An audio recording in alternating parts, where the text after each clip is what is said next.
and welcome to discussion on new topic. And today we are going to discuss how remote sensing and to some extent GIS can be used in groundwater related studies, which is very important. And this discussion is in two parts. So first we will have part 1 and then later on part 2, because I have to show a lot of examples about how remote sensing can be applied in groundwater related studies. So mainly two types of studies. One is exploration, that means where to find good groundwater, and secondly how to find out the suitable sites for groundwater recharge. But before that, if we start thinking about the water, groundwater, then from whatever the total amount of water which is available on surface of the earth is the groundwater component is really very little, and that is very much required for the sustainability of human life on the earth. So if you see the first bar or tower, then 96.5% water is the ocean water, and the fresh water which includes snow and ice caps and underground water as well, that is only 2.5%. So it's a very tiny amount of that water, and out of that 2.5%, only roughly 30% is the groundwater. So you can have an idea that only roughly less than even 1% of the total water which is available on the surface is the groundwater. And the problems are large with groundwater, especially finding suitable groundwater sites and also how to recharge that water. The other surface waters are also given here, which are in the, say, in the lakes or in the form of ice or snow, and river waters, swamp waters, very little percentage of those waters are there if we consider the total amount of water which is available on the surface of the earth. Is a very tiny amount, very tiny amount, as you can also see here that this ground ice and permafrost is this much part. Then river water is again a very blue small dot on the edge of this cube, which is the river's water, then swamp water, and this fresh groundwater is only roughly 0.76%, which is very tiny amount relative to what the water which we are having on the surface of the earth. Now when we start thinking about the India, then 54% of India faces high extreme conditions or water stress conditions in India. So a large part of India is having problem. More than half of the country is having problem, and especially in those summer months, which is a matter for real concern. Then also that 54% of India's groundwater wells are also decreasing. That means the water level in these regions, which are shown here in red color, are going down. That means the this is in the deficit budget. We are not recharging enough either through the rainfall or by some other means, and therefore things are in real deficit which we are having. And of course grey areas, which is also occupying a large part, for which we do not have the data, historical data or long term data. That is why those areas have been shown as grey, that no data values are there. Nonetheless, if we see, but a large part of India is having problem, especially the western part of India, Rajasthan, some parts of Gujarat, Maharashtra, central India, and then South India is also having such problems. Now if we think about the quantity, that average rainfall over India is not by any means is small. Average rainfall of India is about 1120 millimeter per year, and only what we are storing as a groundwater or as a water domestic requirement of water is only about 1% of rainfall. So, whatever the rainfall which we are getting is 1120 millimeter per year, only 1% of that is being stored in India currently. So, if I say that rainfall is not less by any means, our storage of this rainwater is very less, extremely less, and by simple efforts which we are going to discuss how through remote sensing we can do it. By simple efforts, if we increase this 1% of storing rainwater to 2 or 3%, then the entire problem of domestic requirement of water will be solved at least for few years.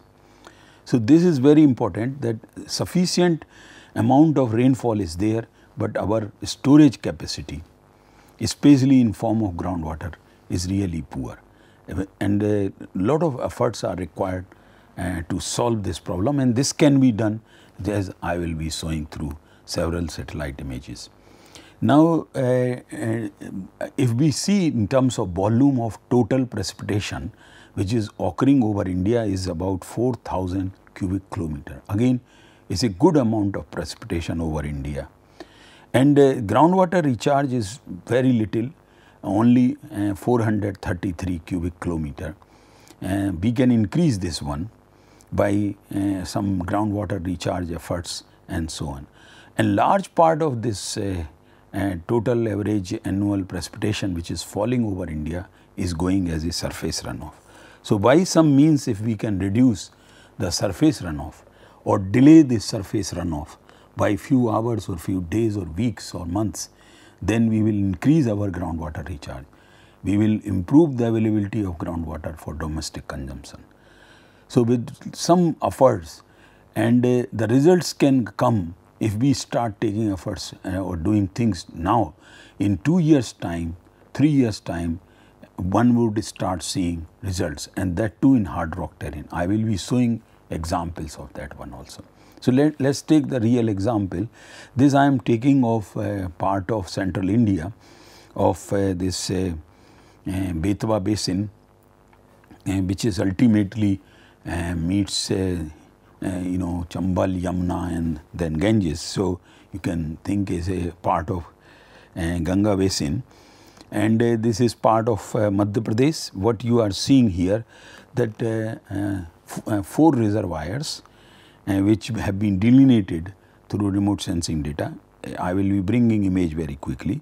So, there is one reservoir of relatively of quite good size, then you are having another reservoir of Sironj, and then you are having, because Sironj is the town, so this name has given, and the 2 tiny reservoirs are also seen in this one. So, this is basically the Kethen river which is flowing in the northeast direction, and ultimately it meets the Chambal, Betwa and then Chambal.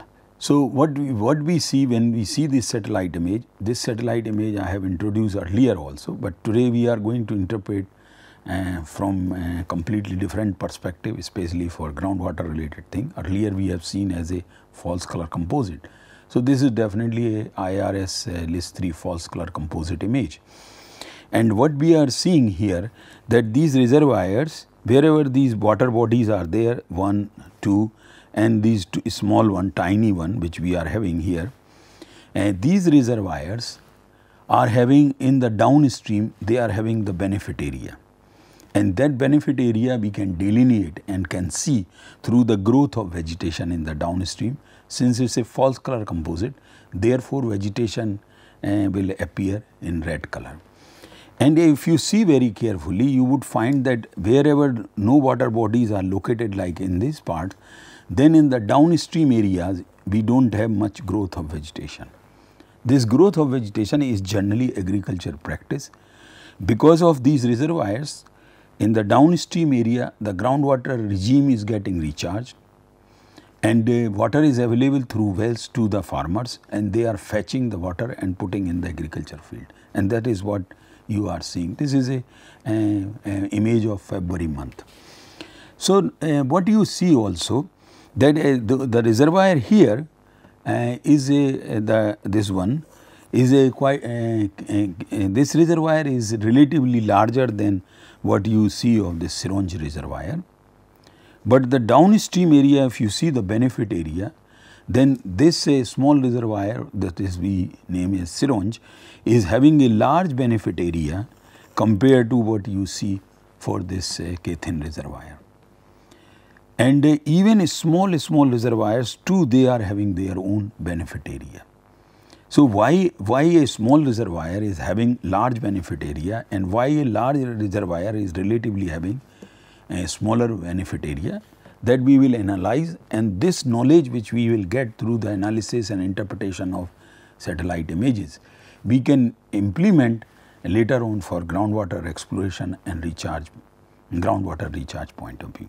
So, if I go and start looking the lithology or geology part of this area, then what we see that the small, relatively smaller reservoir, that is the Sironj reservoir, is located on the higher grounds as compared to the Kaithin reservoir, which is located in the lower ground relatively. This is digital elevation model in the background. And if this is the situation, then there is the Sironj reservoir is having better hydraulic gradient, and therefore it is recharging a large large area, downstream area as benefit area. Whereas this reservoir is almost on the same level or little higher ground, relatively it has got less hydraulic gradient and therefore it is having relatively less benefit area. We will also start analyzing the quantities from quantitative analysis point of view little later. So, just to prove that point that this Sironj reservoir is located on the higher ground, I say this is 3D perspective view which you are seeing, and this Narayan reservoir, and this Narayan reservoir is located on the relatively on lower grounds, and therefore it is having a less benefit area as compared to the Sironj reservoir, which is having a very large benefit area because of better hydraulic gradient. So, this is giving a information or knowledge about particularly about this area, that in future if these valleys have to be these areas, if we want that these two also becomes green in few years time, then reservoirs at little higher ground should be constructed like this, and then we will get the better benefits rather than reservoirs constructed at lower grounds, because these reservoirs at little higher grounds will provide better hydraulic gradient and therefore better groundwater recharge. Another evidence of that there is no difference in the turbidity or suspended particles in this or pollution, but the Narayan reservoir is showing a completely black color, whereas this one is showing the blue color. That means the depth here is quite shallow.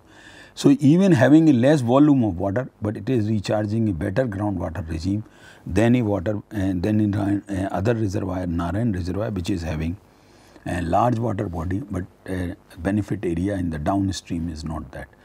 So, by analyzing images like this or interpreting images along with some other data sets, as I have used mainly two data sets, one is lithology and another one is digital elevation model, and based on that some conclusions can be made or some knowledge can be gained about particularly about this area.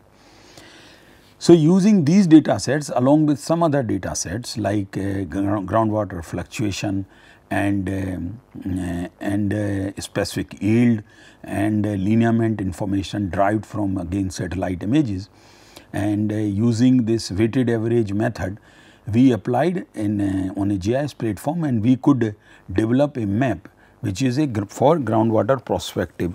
This is groundwater prospective zone map. That means that I can get water where this is showing high possibilities, like these areas which are depicted here in the red color are having the better prospects of finding groundwater than the areas which are shown here as a cyan color, dark cyan color, are having less possibilities of finding water. The obvious reason is because the recharge area for these areas is smaller, and whereas the recharge area, if we go just at the foothills in the downstream, it is larger, and therefore all these alluvial fills regions and are having better prospect of finding the groundwater. Another product can also be created, which is more important from the groundwater recharge point of view, that which are the suitable sites, most suitable sites to develop groundwater recharge structures.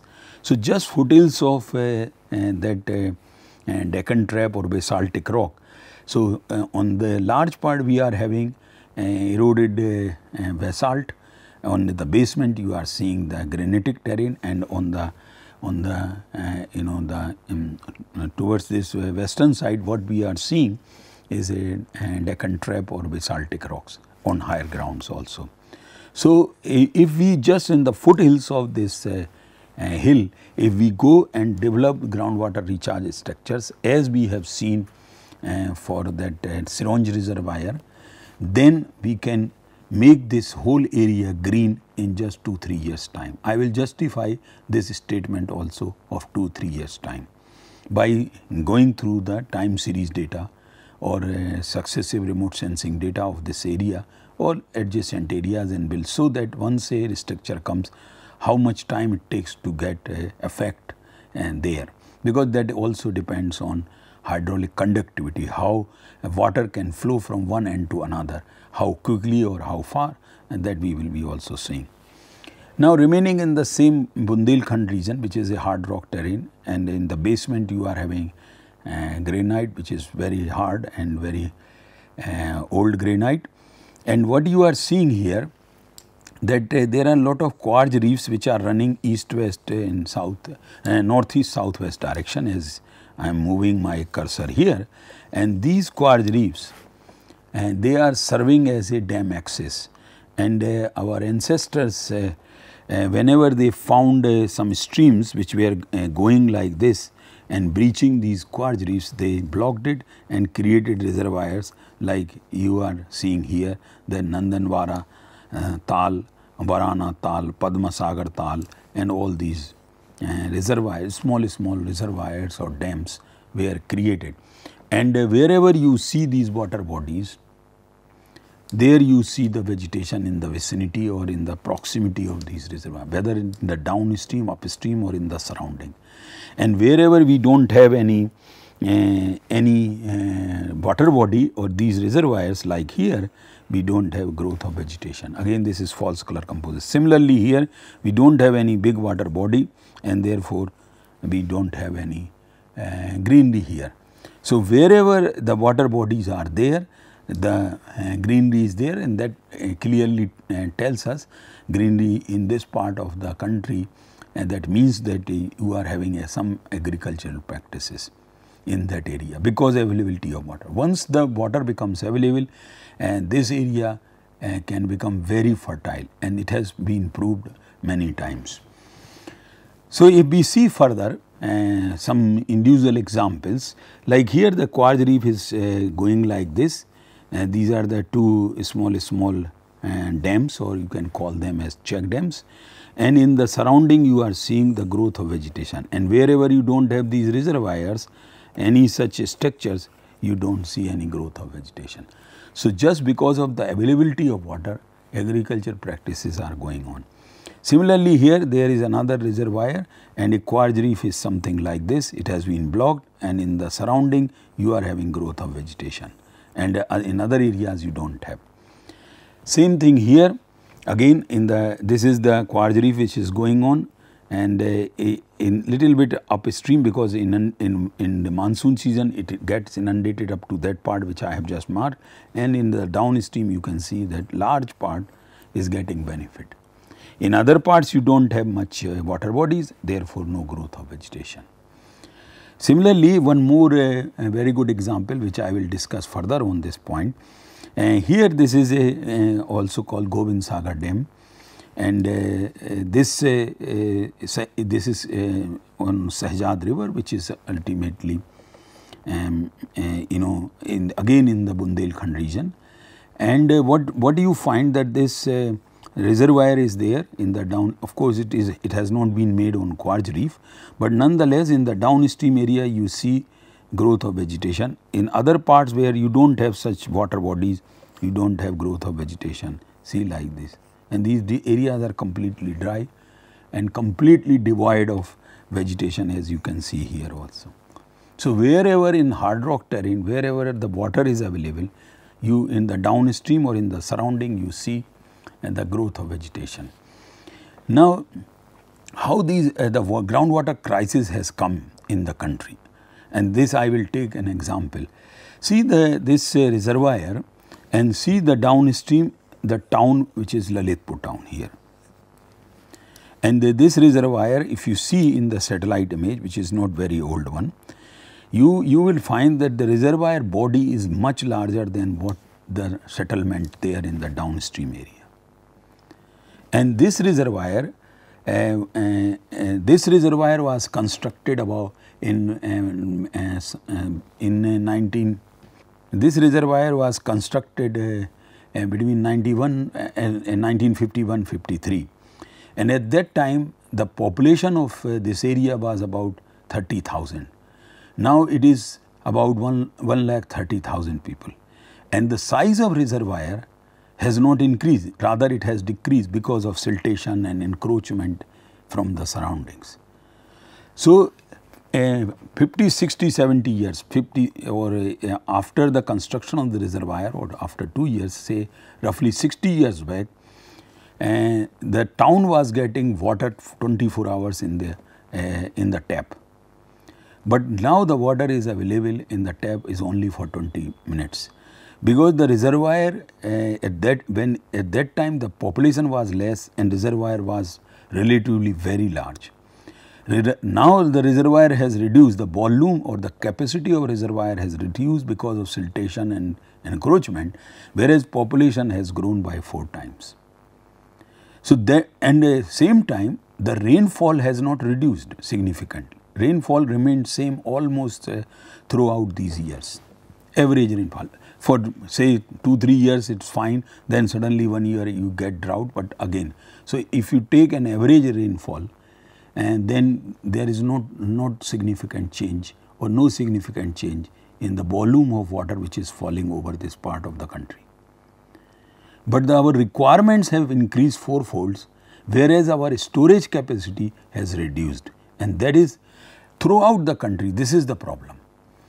And if by some means, if we can increase these water bodies which will allow the groundwater recharge quickly in the downstream, and therefore we will not have such problems. Similarly, in other parts of the, like in Indo-Gangetic plain also, if you see a reservoir in the downstream, you see the growth of vegetation.